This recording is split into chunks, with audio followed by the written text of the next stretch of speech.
കുട്ടികളുള്ളവർക്ക് Saturdays ചിലപ്പോൾ ഭയങ്കര ബോറടിയായിരിക്കും അല്ലേ? എങ്കിൽ നിങ്ങളിതൊന്ന് ട്രൈ ചെയ്യണേ. എല്ലാ മാസത്തെയും ആദ്യ ശനിയാഴ്ച ഞങ്ങൾ നേരെ ഹോം ഡിപ്പോയിലേക്കാണ് പോകാറുള്ളത്. ആദ്യം ഞങ്ങളിതൊരു ഫ്രീ ആക്ടിവിറ്റി ആയതുകൊണ്ട് മാത്രമാണ് വന്നു തുടങ്ങിയത്.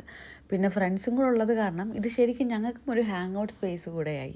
ഇതിലെ നല്ല കാര്യങ്ങൾ എന്തൊക്കെയാണെന്ന് വെച്ചാൽ കുട്ടികൾക്ക് ക്യൂട്ടായിട്ടുള്ള ഒരു ഓറഞ്ച് ഏപ്രൺ, ഒരു മെഡൽ പിൻ, പിന്നെ ഒരു സർട്ടിഫിക്കറ്റ് ഒക്കെ കിട്ടും.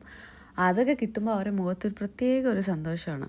കുട്ടികൾക്ക് ശരിക്കൊരു റിയൽ വേൾഡ് എക്സ്പീരിയൻസ് ആണ് കിട്ടുന്നത്. അവരിവിടെ ശരിക്കുള്ള ചുറ്റികയും അതുപോലെ സ്ക്രൂ ഡ്രൈവറും ഒക്കെ വെച്ചിട്ടാണ് ഇവിടെ വർക്ക് ചെയ്യുന്നത്. അതവരുടെ ശ്രദ്ധ കൂട്ടാനും സ്കില്ലുകൾ വളർത്താനും ഒക്കെ ഒരുപാട് ഹെൽപ്പ് ചെയ്യുമെന്ന് വിചാരിക്കുന്നു. പക്ഷെ കാര്യം പറയുമ്പോൾ എല്ലാം പറയണമല്ലോ, ചില ബുദ്ധിമുട്ടുകളും ഉണ്ട്. ഇവിടെ ഭയങ്കര തിരക്കായിരിക്കും. അതായത് ഒരേ സമയം ഒരു 20-ലധികം കുട്ടികൾ ഒരുമിച്ച് ചുറ്റികയൊക്കെ വെച്ചിട്ട് അടിക്കുമ്പോൾ ഉണ്ടാകുന്ന ഒരു ശബ്ദം ഉണ്ടല്ലോ, അത് കേൾക്കാൻ കുറച്ച് ക്ഷമ വേണം. പിന്നെ നമുക്ക് സുഖമായിട്ടിരുന്ന് കോഫി കുടിക്കണമെന്നും പറ്റത്തില്ല. നമ്മൾ അവരുടെ പ്രൊജക്ട് മാനേജറും സൂപ്പർവൈസറും ഒക്കെ ആയിട്ട് ഫുൾ ടൈം കൂടെ നിൽക്കേണ്ടി വരും. അങ്ങനെ കുറച്ച് ബഹളമൊക്കെ ആണെങ്കിലും ഇത് ശരിക്കും വൃത്തിയായിട്ടുള്ളൊരു പരിപാടിയാണ് കേട്ടോ. കുട്ടികൾക്ക് ഒരുപാട് ഇഷ്ടപ്പെടും. പിന്നെ $1 പോലും ചിലവും ഇല്ല. ഇതിനെക്കുറിച്ചുള്ള കൂടുതൽ ഡീറ്റെയിൽസ് ഞാൻ ക്യാപ്ഷനിൽ കൊടുത്തിട്ടുണ്ട്. See you with another video. Bye by.